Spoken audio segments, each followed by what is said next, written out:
குரு வணக்கங்கள். வாழ்க வளமுடன். உலகெங்கிலும் இருக்கக்கூடிய நெக்ஸ்ட் நேயர்களுக்கு எனது அன்பு வணக்கங்கள். சுப்ரஜா சுரேஷ்குமார், டிஎன்ஏ மற்றும் பிரശ്ன ஜோதிடர், கோவையிலிருந்து. இன்னைக்கு நம்ம பார்க்க போறது ஆடி மாத பலன்கள். பொதுவா ஆடி மாதம் அப்படின்னு எடுத்துக்கிட்டீங்கனாலே சுப காரியங்களை தவிர்த்துருவாங்க. முக்கியமா பெரியவங்களோட ஆசீர்வாதங்கள், அவங்களுக்கு செய்யக்கூடிய காரியங்கள், இதன் மூலியமாக பித்திருக்களோட ஆசீர்வாதங்கள் கிடைக்கக்கூடிய இந்த மாதம் ஆடி பெருக்கு அப்படிங்கிற ஒரு விசேஷமான ஒரு மாதம். அடுத்ததான் பாத்தீங்க அப்படின்னா சூரியன் கடகத்தில் வரக்கூடிய ஒரு மாதம், அதுதான் ஆடி மாதம் அப்படின்னு சொல்லுவாங்க. இந்த காலகட்டத்துல பாத்தீங்க அப்படின்னா மேஷம்ல இருந்து மீனம் வரைக்கும் உங்களுக்கு எல்லாம் எப்படி இருக்கும், எப்படி அதெல்லாம் ஹேண்டில் பண்ணும், எது நல்லது எது கெட்டது எல்லாமே நம்ம பார்க்க போறோம். யார் யார் திருமணம் செய்யலாம், யாரெல்லாம் உங்களுடைய வாழ்க்கையில புதுசா பிசினஸ் பண்ணலாம், வாழ்வில் பரிகாரமாக இருந்தாலும் சரி, கோவில் பரிகாரமாக இருந்தாலும் யாருக்கெல்லாம் ஆப்டா இருக்கும், இது எல்லாமே நம்ம பார்க்க போறோம். அடுத்ததான் பார்த்தீங்கன்னா இந்த உலகளாவிய விஷயங்கள் அப்படின்னு சொல்லக்கூடிய இடத்துல பார்த்தீங்க அப்படின்னா நிதி நிலைகள் சம்பந்தப்பட்ட மாற்றங்கள் நிறைய வரும். ஏன்னா பார்த்தீங்க அப்படின்னா சில கிரக அமைப்புகள் ஆகஸ்ட் 2ஆம் தேதி பார்த்தீங்கன்னா சுக்கிரன் நீசமாகிறார். ஆகஸ்ட் 3ஆம் தேதி செவ்வாய் ரிஷப வீட்டிலேருந்து புதன் வீட்டுக்கு வராரு.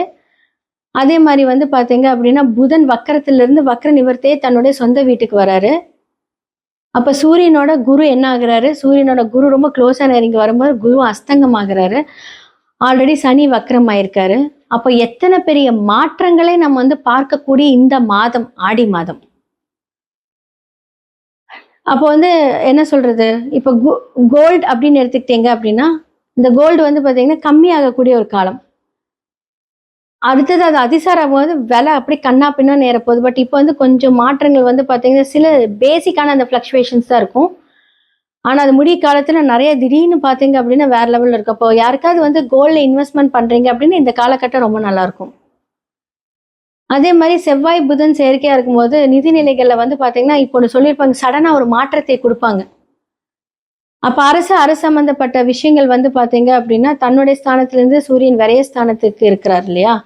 அப்போ அரசு சம்பந்தப்பட்ட விஷயங்கள் நிறைய மாற்றங்கள், அது மூலியமாக நிறைய முதலீடுகள், அரசு நிறைய முதலீடுகள் பண்ண போகுது. இது எல்லாமே பார்த்தீங்கன்னா இந்த காலகட்டத்துல நமக்கு உலகளாவிய விஷயங்களை நடக்க போகுது. இன்னுமே பார்த்தீங்கன்னா ராகு காற்று ராசியில் தான் இருக்காரு. அப்போ அதற்கான ஒரு விஷயங்கள் பார்த்தீங்கன்னா இம்பேக்ட் இருந்துகிட்டே தான் இருக்கும்.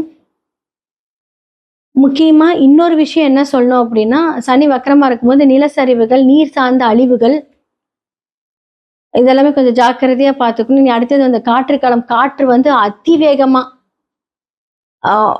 என்ன சொல்றது, அதன் மூலியமாக மரணங்கள், இழப்புகள் இதெல்லாமே நடக்கும். முடிஞ்ச அளவுக்கு பார்த்தீங்க அப்படின்னா டிராவலிங் அப்படிங்கிறதுல கொஞ்சம் தவிர்த்துக்கோங்க. கரெக்டான ஒரு விஷயங்கள்லாம் பிளான் பண்ணி செய்யறது இந்த காலகட்டத்தில் ரொம்ப நல்லா இருக்கு. மேஷம்லேருந்து மீனம் வரைக்கும் என்ன மாதிரியான பலன்கள் ஆடி மாதத்திற்கு அப்படிங்கிறத பார்த்துடலாம். கும்பராசி மற்றும் லக்னக்காரர்களுக்கு இந்த ஆடி மாத பலன்கள் எப்படி இருக்குன்னு பார்த்துடலாம். ஆல்ரெடி லக்னாதிபதியும் சரி 12க்குரியவரும் 2ஆம் இடத்துல போய் வக்கரமாக இருக்காங்க. அப்போ உங்களுக்கு 3க்குரியவரும் 10க்குரிய சுக்கிரன் இப்போ போய் நீசமாகிறாரு. அடுத்தது பார்த்தீங்கன்னா 2 அப்படின்னு சொல்லக்கூடிய விஷயங்களும் சரி, 11 அப்படின்னு சொல்லக்கூடிய குரு அப்படின்னு சொல்லக்கூடிய லாபஸ்தானமும் சரி, குடும்பஸ்தானம், வருமானம் இதெல்லாமே போய் சூரியனோட போய் எங்க இடத்துல 6ஆம் இடத்துல போய் அஸ்தங்கமாகுது. கூட யார் இருக்காங்க அப்படின்னு 7க்குரிய சூரியன் உங்களுக்கு 6ஆம் இடத்துல போய் இருக்கு. என்ன ஒரு டெட்லி ஒரு காம்பினேஷன் தான் சொல்ல முடியும். 5ஆம் இடத்துல போய் செவ்வாய் புதன். ஓகே, நம்ம இது எப்படி எடுத்துக்கலாம், எப்படி சொல்லலாம்? ஏன்னா கும்பத்துக்கு மட்டும் அந்த காம்பினேஷன் பார்த்தீங்கன்னா வேற லெவல்ல இருக்கு. அப்போ 10ஆம் இடம் அப்படின்னு சொல்லக்கூடிய தொழில்காரகன் போய் நீசமாகும் போது தொழில்ல நிறைய டிஃப்ரெண்ட் நல்ல லாபம் பார்த்துட்டு இருப்பீங்க, நிறைய செலவுகள் பார்ப்பீங்க. இப்போ லாபமா செலவான்னு கேட்டால் செலவு ஜாஸ்தியா இருக்கும். வருமானத்துக்குரிய ஸ்தானம் போய் என்ன ஆகுது, சூரியனுடன் கூட சேர்ந்து 6ஆம் இடத்துல போகும்போது பார்ட்னர்ஷிப்குள்ள பிரச்சனை. பழைய ஃப்ரெண்ட்ஸ் எல்லாம் பார்த்தீங்க அப்படின்னா நான் இருக்கேன் அப்படின்னு சொல்லுவாங்க, இப்போ எல்லாருமே விலகி இருப்பாங்க. இது எல்லாமே கண்டிப்பாக இந்த காலகட்டத்தில் நடந்திருக்கும். வேலைக்கு எல்லாமே ட்ரை பண்ணியிருப்பீங்க. அந்த வேலையில் பார்த்தீங்கன்னா என்ன சொல்கிறது, உங்களுடைய மேனேஜ்மெண்ட் எடுத்துக்கோங்க, அவங்க ஏதாவது வந்து ஒரு இழுபறி பிரச்சனையை கொடுப்பாங்க. தேவையில்லாத ஒரு ஸ்ட்ரெஸ் இந்த காலகட்டத்தில் இருக்கும். ஒரு சில கும்பத்துக்கு வந்து பார்த்தீங்கன்னா, நிறைய பிஸ்னஸ் ஆப்பர்ச்சுனிட்டி எல்லாம் வந்திருக்கும். அதுல வந்து இந்த மாதத்துல வந்து அ வரவு வந்தாலுமே ஈக்குவலா இருக்குமே தவிர லாபத்தை பார்க்க முடியாது. இந்த 1 மாதம் மட்டும் தான் அப்படி இருக்கும். அதுக்கப்புறம் ஒவ்வொரு கிரக நிலைகள் மாறும்போது அவங்களுக்கு ஒவ்வொரு விஷயங்கள் மாறும். என்ன திடீர்னு நல்லா தானே பிசினஸ் போயிட்டு இருந்தது. எனக்கே இப்படி நடக்குது அப்படின்ட்டு சில கேள்விகள் கும்பம்க்கு இப்ப இந்த காலகட்டத்தில் இருக்கும். அப்போ வந்து ஏன்னா நெறைய காம்பினேஷன்ஸ் வந்து வேற மாதிரி இருக்கு. நம்ம நெனச்சு பார்க்கக்கூடிய ஒரு ரிசல்ட் கிடைக்குமான்னு கேட்டா கிடையாது. இதற்கான நெறைய பரிகாரங்கள் இருக்கு. நான் என்ன சொல்றேன் அப்டின்னா, அந்த பொதுவா இப்ப கோச்சாரத்துல என்னென்ன கிரகங்கள் என்னென்ன பொசிஷன்ல இருக்கு அப்டின்னு நான் சொல்லியிருக்கேன். அதே கிரகங்கள் இப்போ வந்து உங்களோட சுய ஜாதகத்துல அவங்கலாம் எங்க இருக்காங்க அப்டின்னு பார்க்கணும். அதனுடைய பலன்கள் அந்த பாவத்துக்கு உண்டான அந்த விஷயங்கள் மட்டுமே இந்த மாரி ஒரு ரிஃப்ளெக்ஷன் குடுக்குமே தவிர, மத்தது எதுவும் பண்ணாது. அப்போ உங்க சுய ஜாதகத்தை நீங்க வந்து செக் பண்ணிக்கிறது ரொம்ப ரொம்ப நல்லது. அப்போ சாப்பாடு, உணவகம் அது சொல்லிந்த அதை தொடர்ந்து ஆரம்பிச்ச ஒரு பிசினஸா இருக்கட்டும். கும்பத்துக்கு வந்து பார்த்தீங்கன்னா, அந்த கடன் அப்படின்னு சொல்ற விஷயத்த ஆக்டிவேட் ஆகி, ஏதாவது ஒரு பிரச்சனை, இன்னைக்கு ஒரு பிரச்சனைன்னா நாளைக்கு ஒரு பிரச்சனை. அந்த பிரச்சனைய ஹேண்டில் பண்ணும்போது வருமானத்தில் அதிகரிப்பு.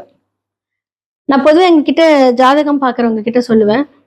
6ஆம் இடம் அதிபதி தசை 8 நடக்குது, 12 நடக்குது அப்படின்னா, அந்த கிரகத்துக்கு உண்டான அந்த விஷயத்த ஆக்டிவேட் பண்ணுங்க. ஐய்யய்யோ! 6ஆம் இடம் நடக்குதா? நான் வண்டியில போம்போது ஆக்சிடென்ட் ஆச்சுன்னா, நான் போய் ஆக்சிடென்ட் ஆயிக்குமா? அப்படி கிடையாது. நெறைய விஷயங்கள் 6ஆம் இடத்துல இருக்கு. இப்ப நீங்க வீட்லயே இருக்கீங்க அப்படின்னா, 6ஆம் இடத்து அதிபதி தசை வேலைக்கு போங்க. புதுசா ஒரு வேலைக்கு போங்க. இப்ப வேலைக்கு போம்போது என்ன அப்படின்னா, ஆக்சிடென்ட் ஆகாது, நோய் வராது, எதிரி இருக்காது. ஆனா அந்த இடத்துல வேலை அப்படிங்கிற ஒரு விஷயம் இருக்குல்ல, அத ஆக்டிவேட் பண்ணும்போது உங்களுக்கு அது நல்லா இருக்கும். அந்த சில சூட்சமம் எல்லா பாவத்தையும் நல்லது இருக்கு, கெட்டது இருக்கு. அப்ப அந்த 6ஆம் இடத்துல போய் குரு மறைந்தால் எப்படி இருக்கும்? ஃபர்ஸ்ட் ஆஃப் ஆல் உங்களுக்கு குரு யாரு? 2, 11 அவங்க வந்து மறையிறாங்க. அஸ்தங்கமாகறாங்க. அப்ப குடும்பத்துக்கு நீங்க யோசிக்கக்கூடிய விஷயங்கள கவனமா யோசிங்க. யாருக்கிட்டயாவது ஏதாவது கமிட்மெண்ட் சொன்னீங்க அப்படின்னா, அத வந்து கவனமா செய்ய பாருங்க. ஏன்னா உங்களால செய்ய முடியாது. அந்த இடத்துல வந்து சூரியனோட இணைவு இருக்கும்போது சில என்ன சொல்றது? பிரச்சனைகள் வரும். அப்ப அரசு சம்பந்தப்பட்ட விஷயங்கள்ல ஜாக்கிரதை. அரசு உங்ககிட்ட விஷயத்துல ஏதாவது தலையிடுது. அரசாங்கம் சம்மந்தப்பட்ட ஒரு விஷயங்கள நீங்க வேலைக்கு ட்ரை பண்றீங்க அப்படின்னா, எதிர்ப்புகள் நெறைய இருக்கும். அந்த இடத்துல கொஞ்சம் ஜாக்கிரதையா இருங்க. அதே மாரி வந்து பார்த்தீங்க அப்படின்னா, தலைவலி. அப்போ ஃபர்ஸ்ட் ஆஃப் ஆல் வந்து பார்த்தீங்க அப்படின்னா, வயிறு சம்மந்தப்பட்ட பிரச்சனைகள், அது மூலியமா உங்களுக்கு வந்து என்ன? செலவுகள் அப்படிங்கிற ஒரு விஷயம் நடக்கும். குடும்பத்துக்காக செலவுகள், ஹார்ட் ஒர்க் போடுறது. இதெல்லாமே நடக்கும். ஸோ 10க்குரிய ஒரு நீசமா இருக்கும்போது, ஓவராலா அந்த இடத்த வந்து நீசமாயி அழகா என்ன பண்றாரு, சனியும் பார்க்குறாரு சுக்கிரன.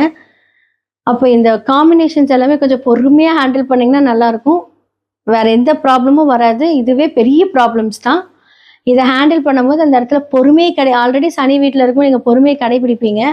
ஆனா அந்த தேவையில்லாத ஓவர் திங்கிங் அத பண்ண விடாது. ஏன் கும்பத்துல யார் இருக்காங்க? ராகு இருக்காரு. கம்முனே இருக்க விட மாட்டார். வார்த்தைகளில் கவனம் தேவைன்னு நான் சொல்லியிருக்கேன். அந்த தேவையில்லாத வார்த்தைகள பேசுறது தவிர்த்துக்கோங்க. இந்த காலகட்டத்தில இந்த அளவுக்கு கொஞ்சம் ஜாக்கிரதையா இருந்தீங்க அப்படின்னா சமாளிச்சுக்கலாம்.